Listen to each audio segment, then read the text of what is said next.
Bienvenidos a la Mesa de la Memoria, de la antigua Pascua a nuestra nueva Pascua en Cristo. Probablemente al escuchar la palabra Pascua, a nuestra mente se le vienen imágenes de tradiciones familiares, de días de descanso o incluso la historia del pueblo de Israel saliendo de la esclavitud de Egipto. Y precisamente tenemos razón al pensar en ello, pues esta es la raíz, el fundamento de esta celebración. Pero vamos a mirar más allá, a descubrir cómo esa antigua Pascua se entrelaza de manera poderosa, revelándonos a Cristo Jesús en todo momento. La antigua Pascua es un legado de liberación. Y para entender nuestra Pascua en Cristo, debemos primero recordar la Pascua original, es decir, el Pesaj judío. ¿Qué significaba? Literalmente la palabra Pesaj en hebreo significa pasar por alto. Esto hace referencia a cómo Dios con mano poderosa pasó por alto los hogares marcados con la sangre del Cordero, librando a su pueblo de la plaga final en Egipto. Es decir, aquellos que estaban rociados por la sangre del Cordero no recibieron el juicio ni la ira de Dios. Esta celebración descrita en el libro de Éxodo, específicamente en el capítulo 12, está cargada de un profundo significado. Primeramente había un sacrificio, es decir, un cordero. En el centro de la celebración estaba el cordero, un sacrificio único por cada familia, señalando la necesidad de redención y la provisión de Dios. También se encontraba el pan sin levadura. Este se comía sin levadura, recordando la prisa con la que salió el pueblo de Egipto. El pueblo de Dios huyó sin tener tiempo para que el pan leudara. Esto es un símbolo de urgencia y pureza para el Señor. No podía pasar por alto la educación y la cultura, pues la Pascua era un tiempo de enseñanza, de pasar la historia de liberación de generación en generación, manteniendo viva la memoria del actuar poderoso de Dios. Tampoco podía faltar las alabanzas, pues es una fiesta, y precisamente para ello llamó Dios al pueblo a salir de Egipto, para que le celebrasen una fiesta. Había también vino que representaba la alegría y la degustación de la libertad. Esto como también es un símbolo del pacto de Dios. Ahora los judíos entonces viajan hasta Jerusalén, esto como un símbolo de unión de toda la nación en adoración al único y verdadero Dios de Israel. Precisamente este viaje fue el que emprendía Jesús cada vez que iba a celebrar la Pascua. Precisamente en el libro de Juan nos revela el significado que Cristo hizo o que quiso revelar en cada una de las Pascuas celebradas antes del inicio de su ministerio. Porque ciertamente antes de que la Pascua fuese, Cristo ya era. Y ese mensaje lo quiso dejar muy claro. Veamos la primera Pascua, la manifestación del milagro de Cristo de convertir el agua en vino y la purificación del templo. El Evangelio de Juan nos relata que poco después de llamar a sus primeros discípulos, Jesús asistió a una boda en Caná de Galilea. En medio de esta celebración, el vino se acabó Qué interesante que fuese en una boda y en una mesa. Sin embargo, este contratiempo, que podría haber avergonzado profundamente a los anfitriones, fue el contexto perfecto para la manifestación de Cristo. Pues la respuesta de Jesús ante esta problemática aparente inicialmente parece distante, pero luego culmina en su primer milagro público. Convierte el agua en vino, en el más exquisito vino. Este milagro, aunque no ocurrió precisamente durante la celebración de la Pascua, sí precede a ella y establece el tono del ministerio de Jesús. Es un acto de amor, misericordia y provisión. Y como si fuera esto poco, fue en una boda. Vino, boda es igual a pacto, como el pacto que Cristo establece a través de su sangre, que es representada precisamente por el vino. Algo quedó claro. Cuando la provisión del hombre termina, la provisión plena de Cristo entra en escena. Este milagro precedió la primera Pascua de Cristo en su ministerio público. Describe la palabra que después de esta gloriosa manifestación, Jesús sube a Jerusalén para la primera Pascua de su ministerio público. Y lo que allí encuentra lo indigna profundamente. El templo, la casa de oración, se había convertido en un mercado bullicioso. Jesús, con una autoridad que solo el Hijo de Dios podría tener, vuelca las mesas y expulsa a los mercaderes. Aquí vemos a Jesús actuando como el celoso guardián de la santidad de Dios.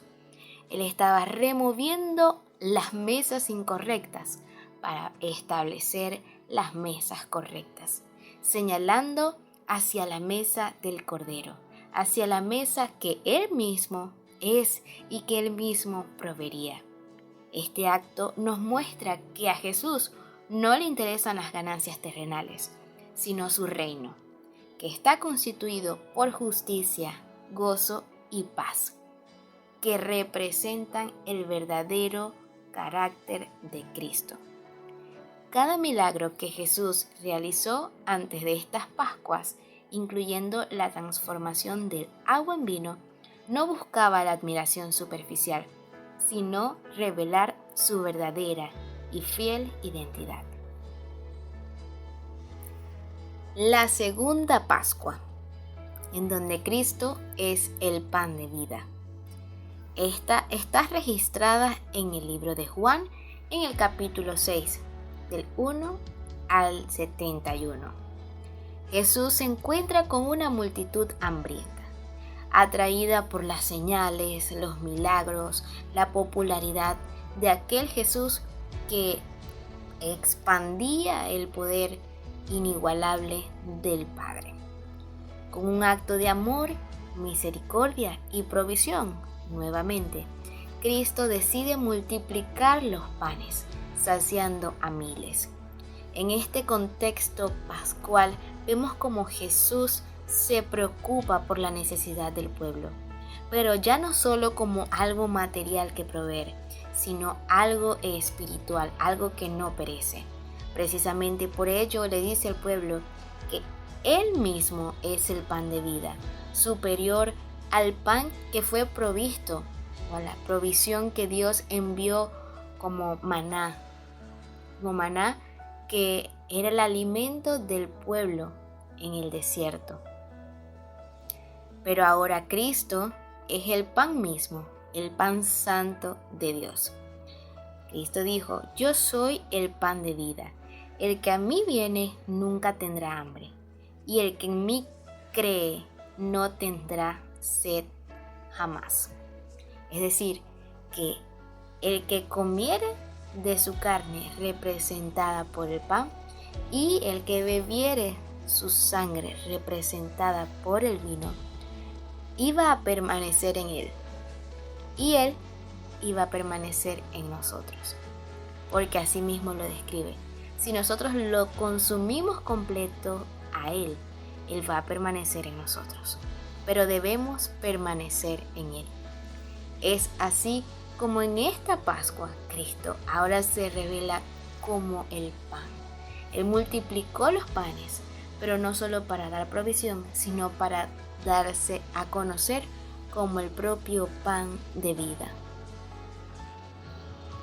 Y es precisamente en esta Pascua y en la permanencia de los corazones que Cristo quizás se aflige en su interior, porque no todos los que recibieron esta revelación permanecieron. La pregunta es, ¿tú deseas permanecer en Él? Pues tienes que permanecer consumiendo el pan de vida y el vino que es Cristo Jesús. Y así llegamos a la tercera Pascua, la última cena y el nuevo pacto. El fin de algo, pero el inicio de un tiempo aún mayor. Sí, esta es la Pascua más trascendental. Está revelada en el libro de Juan, capítulo 12. Jesús, sabiendo que su hora había llegado, comparte una última cena con sus discípulos. En esa mesa transforma la antigua Pascua en algo nuevo, en nuestra Pascua, bajo un nuevo pacto. Cristo toma el pan, símbolo del cuerpo quebrantado por nosotros, y el vino, símbolo de su sangre derramada para el perdón de nuestros pecados. En esa mesa, Jesús se revela como el Cordero de Dios definitivo. No solo es el pan, no solo es el vino, sino que también es el Cordero de Dios, el sacrificio perfecto, el sacrificio supremo que pasa por alto nuestros pecados, no con sangre de animales, sino con su propia sangre preciosa, estableciendo así un nuevo pacto en Él. En esta mesa, Cristo es el centro. Él abre nuestros ojos a la verdad de su sacrificio. En esta mesa encontramos todo lo que necesitamos para la vida eterna. Este Cordero Santo experimentó la separación del Padre, cargando con nuestra ira, para que nosotros podamos ver la gracia. Experimentando la separación para que nosotros pudiéramos experimentar la cercanía con el Padre.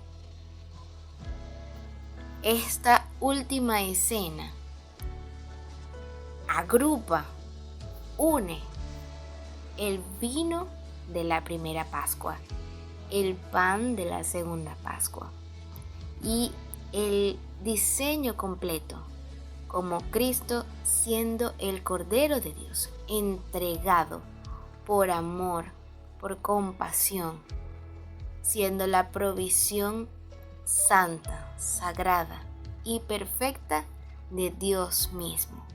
La institución de la Cena del Señor no es algo cultural, es algo espiritual, es un acto profundamente profético. El apóstol Pablo, en la primera carta a los Corintios, en el capítulo 11, afirma lo siguiente: porque yo recibí del Señor lo que también os he enseñado, que el Señor Jesús, la noche que fue entregado, tomó pan, y habiendo dado gracias, lo partió y dijo: tomad, comed, esto es mi cuerpo, que por vosotros es partido. Haced esto en memoria de mí. Asimismo, tomó también la copa, después de haber cenado, diciendo: esta copa es el nuevo pacto en mi sangre. Haced esto todas las veces que la bebiereis, en memoria de mí. Así pues, todas las veces que comiereis este pan y bebiereis esta copa, la muerte del Señor anunciáis hasta que Él venga. Esto se traduce a que perseveramos en este nuevo pacto, participando de la cena del Señor. En esta mesa tenemos comunión con Cristo, pero también tenemos comunión y unidad con nuestros hermanos.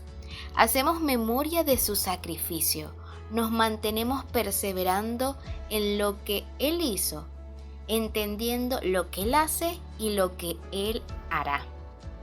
Anunciamos su muerte y resurrección, proclamando la salvación a todo aquel que cree en Él. Cada vez que participamos de la cena, estamos preparando el camino para su regreso. La Pascua ya no solo es un recuerdo del pasado, sino una realidad viva en cada corazón, una celebración de nuestra liberación del pecado, pasando de muerte a vida eterna en Cristo Jesús. Así que recordemos con gratitud la antigua Pascua y cómo incluso antes de su celebración Jesús ya estaba manifestando su amor, provisión y poder. Pero celebremos con un gozo aún mayor nuestra Pascua en Cristo. Él es nuestro Cordero, Él es nuestro pan de vida, Él es nuestra roca, Él es nuestra salvación, Él es nuestra abundancia en todo tiempo. Él es el que hace poderoso el nuevo pacto de Dios con su pueblo. Él es el que es digno de desatar los sellos. Él es el que es digno de recibir la gloria, la honra y la alabanza. Es por esto que quiero despedirme con el deseo de que el Cordero de Dios reciba la recompensa por su sacrificio. Le damos gloria, le damos honra, le entregamos toda la alabanza y toda la adoración, porque Él es el único que fue hallado digno en todo lo creado. Que Dios los bendiga y que pueda crecer la fe en Cristo Jesús en cada uno de los corazones que pueden escuchar este mensaje. Y por supuesto, no se olviden de que lo más importante es una cosa: contemplar a Cristo.